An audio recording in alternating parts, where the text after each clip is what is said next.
Sa kaugnay Good Vibes, tampok ang espesyal na handog para sa Father's Day.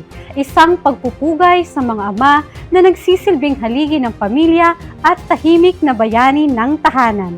Narito ang Tanong Ko, Sagot Mo!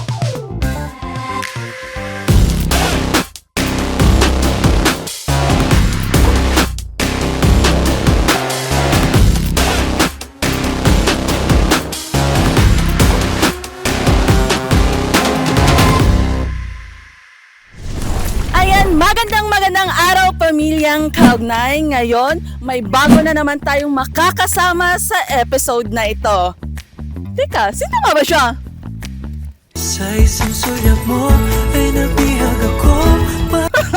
Hi, kayo pala yan, pamilyang kaugnay. Ako nga po pala si Angel de la Cruz, ang inyong bagong segment host dito sa Kaugnay Virtual TV. Yay! Excited na ba kayo pamilyang kaugnay? Kung gaano kakulit at witty ang inyong ate? Kung ready na kayo? Ano? Tara! Ayan na nga Ate Angel, isang makabuluhan at masayang araw na naman ang ating pagsasaluhan dito sa ating paboritong programa o segment na puno ng inspirasyon, kwento at good vibes. Ito ang Tanong Ko, Sagot Mo. Isang espasyo kung saan ang bawat tanong ay may dalang aral at ang bawat sagot at may dalang inspirasyon na galing sa tunay na karanasan ng buhay. Ngayong episode, bibigyang daan natin ang mga kwento ng ating mga ama, mga kwentong puno ng sakripisyo, tapang, pag-asa at walang kapantay na pagmamahal. Kaya kung handa na kayong ma-inspire, mapaisip, mapangiti, at maantig ang puso, samahan niyo kami sa espesyal na edisyong ito. Ano? Tara!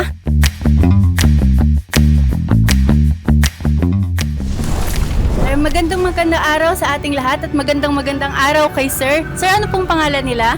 Ako si Richard, si Lieutenant Delberto Sanchez. Sir, tanong ko lang sir, kailan niyo po masasabi na kayo ay isang naging matagumpay na ama? Unang-una, bilang isang matagumpay ng ama, mapaaral ng maganda yung anak, mapatapos sa pag-aral, tapos mabigyan sila ng magandang buhay. Unang-una sa pagpapalaki sa kanila, mabigyan mo ng magandang edukasyon para sa ganoon magamit nila sa kanilang pamilya. Tama nga naman ang sinabi ni Sir, edukasyon ang unang-unang prioridad ng mga magulang sa kanilang mga anak. Dahil dyan Sir, meron kang Kaugnay Mag, Sir. From Kaugnay Virtual TV, Sir. Sir, baka may gusto po kayong pasalamatan o banggitin, Sir? Maraming salamat do sa 7 Division kasi nanggaling din ako sa 7 Division, product din ako ng 7 Division at doon din ako nag-retired sa Post Engineer 35 years in the service. Ano yung pinapahalagahan mong bagay, Sir, na may regalo mo sa iyong mga anak or sa pamilya na hindi man ito material na bagay kundi mula ito sa puso? Yung pagmamahal at yung pangalagaan ko sila. Dahil yung pagmamahal natin sa kanila, Sir, walang magkuha nito sa atin kundi tayo lang nung nagpaparamdam sa kanila. Mahal na mahal mo ba ang asawa mo, Sir?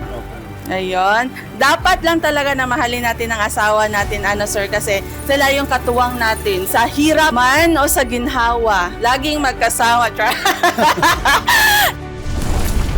Magandang araw, Sir. Ano pong pangalan nila, Sir? Ako po si Konsyal Siriaco Dinosoy, Ilang taon na po sila, Sir? 73 years old. Sir, bilang isang ama, Sir, ano po ang payo o aral na maibibigay niyo po sa inyong anak o sa mga kabataan? Bilang magulang, lahat ng payo sa mga anak o sa mga kabataan ay nasa kabutihan nila lahat bilang mga membro ng mga minor age. At bilang magulang sa aking mga pamilya, ang aking may papayo lang ay yung kung ano yung hirap ng kanilang magulang, sana susuklian nila ng maganda malang asal ang pagtutunguhan nila. Kasi sa ngayon, yung karamihan kabataan ni nasasangkot sa kahit anong kuwan eh. Hindi magagandang kuwan eh. Pagtuturo ng bula, ano.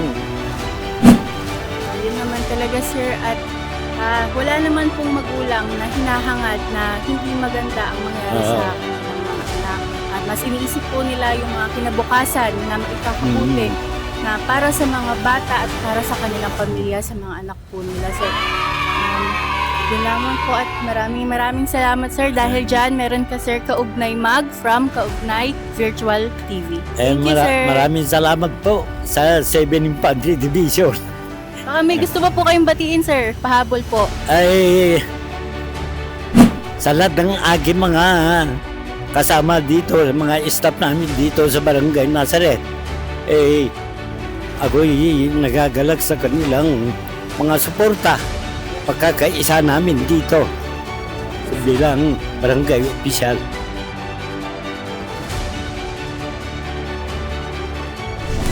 Sir, ano yung pinakamabigat na sakripisyo mo na naranasan mo bilang ama o bilang grandfather? Bilang isang ama, masasabi ko, marami akong anak, 8. Wow! Ang sipag!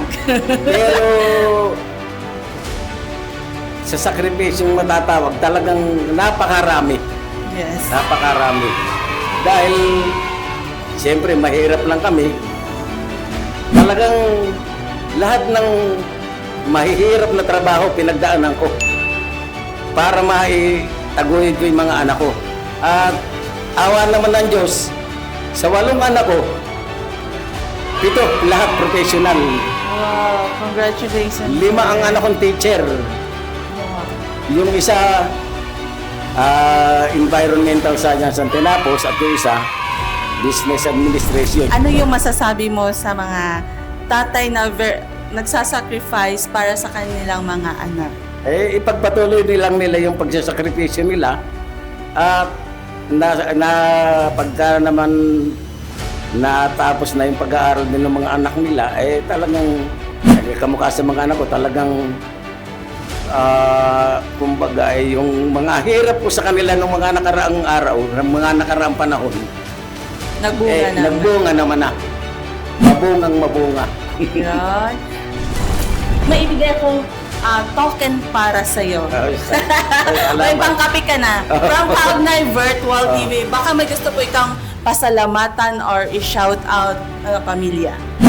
Unang-una, nagpapasalamat ako sa Panginoon. Yes. At talagang, kumbaga sa kuwan, talagang ginagabayan niya ako, pati mga anak ko. Walang nagkakasakit sa amin ng kuwan, na maluba. At pangalawa, sa misis ko rin, talagang karamay ko sa lahat ng bagay, sa hirap at ginhawa.